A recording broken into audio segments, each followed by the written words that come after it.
It is hard. Um, I'm surprised and yet not at all surprised that it's still going on after 10 years. It's a phenomenon, for lack of a better word, and I feel humbled and blessed and just grateful to be a part of a show that touched so many people. I think Firefly is so special, not to sound like a broken record, but because of the cast, I think we instantly gelled in such an organic manner from the moment we started working together, which is a very rare thing in our business. I think we respected each other mutually as actors and people, and grew to love each other very quickly. And to have a ringleader like Joss, I just think we had, this the perfect recipe for something pretty extraordinary.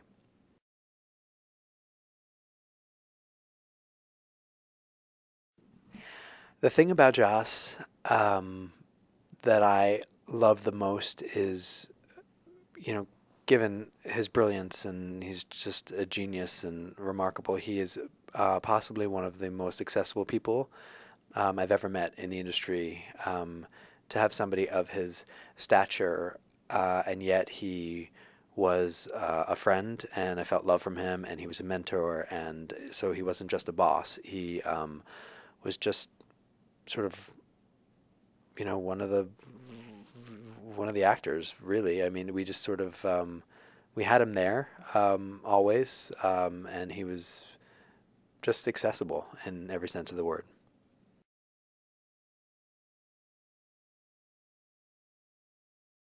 I actually didn't have a script when I first auditioned for Firefly, so my first impression of the world came straight from Joss's mouth, which I always talk about how I left that meeting and called my agent instantly, and I said, I know this is a long shot and I know there's no script, and I know all of the reasons why this is not a sure thing, but I so desperately want to work with this man because it was just so wonderful to hear him talk about this world that was in his head, and he was so articulate, and he's so dynamic, and I was just blown away by the synopsis that he was giving me, because obviously without a script I had all the questions like, tell me about the story. And so we sat for a while, and he just told me about the world, and I'll always remember that moment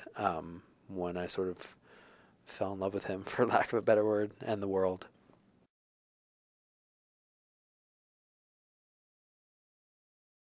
Yes, Simon was the first character I read for. They really wanted me for Mal, but I said, you should give it to that guy Nathan. He needs a job.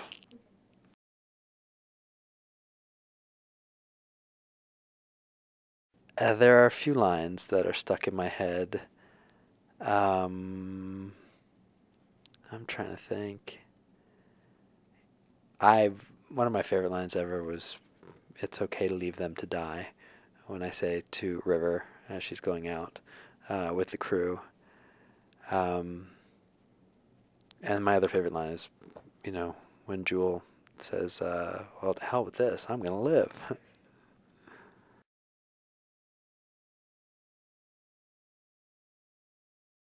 My favorite episodes. It's so hard. I have two that I love. I actually have three that were my favorite. I loved Objects in Space, and I think that was more from the experience of it. It had been a while since Joss had directed an episode, so we had Joss directing that episode, and I never felt more safe and more at home when I had him guiding me as an actor. My other favorite episode was Ariel, um, because I loved what Simon was given to do in that episode, and he kind of got in the driver's seat a bit more, and I loved the way it was shot. Like I loved how it looked, and then my third favorite episode would be Janestown. I had more fun uh, on that episode probably than any of the others. I think it was fun to get drunk with Jewel, and it was fun to see a more comedic side Simon. So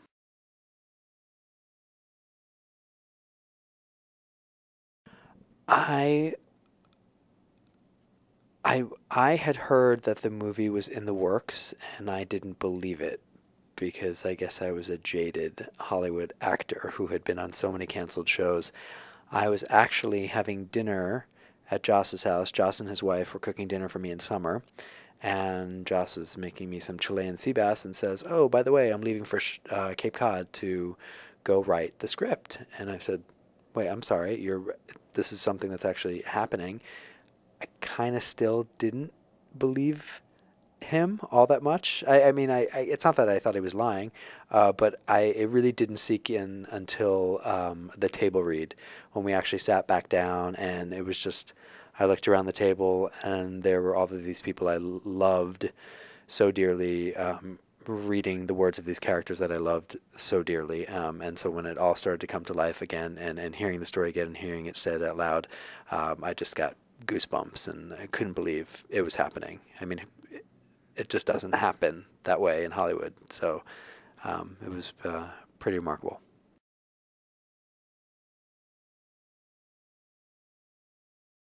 I was hoping that Simon, which we were starting to delve into, loosening him up a little bit, letting him be a little more of the crew. Um, I always wanted him and Kaylee to have a baby, and I just wanted to see him sort of like lighten up a bit.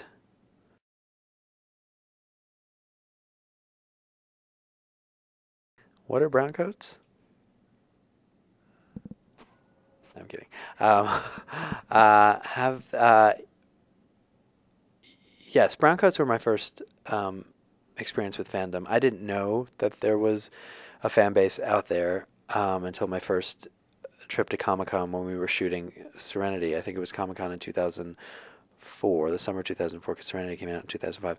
And that was my first experience with a convention. And all the other actors have been doing these conventions, and I wasn't aware that there was such a huge following out there. And I walked out on stage because Joss had brought a clip of the movie and didn't tell anybody that the actors were coming. So he came out, and of course everybody was packed into this hall. I think it was close to 5,000 people packed into this hall to hear Joss speak and see a clip of the movie. And he showed it, and they were going crazy. And then he says, "And now I have 9 more surprises for you." And then called our names one by one. And I was standing next to Morena, and I kind of grabbed her hand, and I was like, "Holy sh!"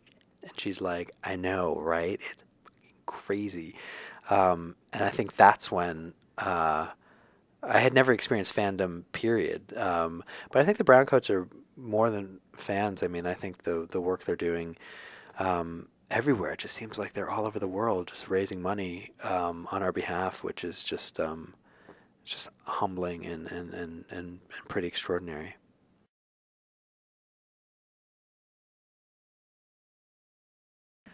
Filming Much Ado About Nothing was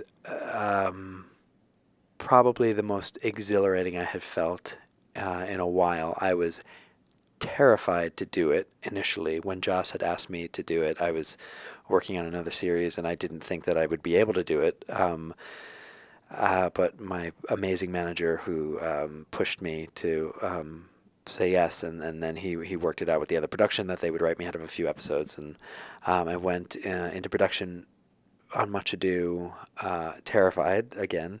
Did I say I was terrified? And it was so amazing because everybody rallied to make this movie because Joss believed so much in it, and we thought it was such a remarkable thing to be doing, and so everyone was so passionate about it. So you had everybody, actors, crew, hair, makeup, craft service, everybody who was there wanted to be there, like 200%. There was very, very, very little room for error. We shot a feature film in 12 days, which is unheard of. But we were given so much rehearsal time, and Joss is so amazing and efficient with what he wants. So he basically was like, I'm going to set up a few cameras and I'm going to let it go, a couple times. So essentially, we were shooting live theater.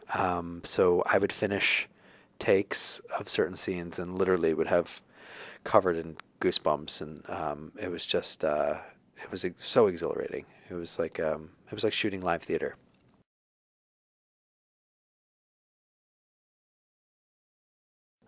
We just I just did some ADR on Much Ado About Nothing last week, so I know that Joss is hoping to lock picture in July, which is right around the corner, and then he's hoping to get it into the festival circuits. So we'll see.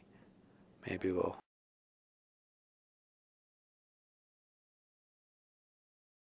What a great question, Vicky. What do I look for? I I think I always look at the story as a whole first and foremost. Um, Characters that I am drawn to. I love characters that make mistakes. I love characters that are flawed. I love a chance to be vulnerable. I love, um, yeah, I just love, rich, complicated pieces. So why are we telling it? Why now? How does it affect me in my life right now? And there's always, even when I don't think I have much in common with a role I'm taking on, I will, without a doubt, always draw parallels. So a role will kind of take over me when I least expect it. I love everybody. I can't stop at the Serenity. Thank you so much for everything that you do.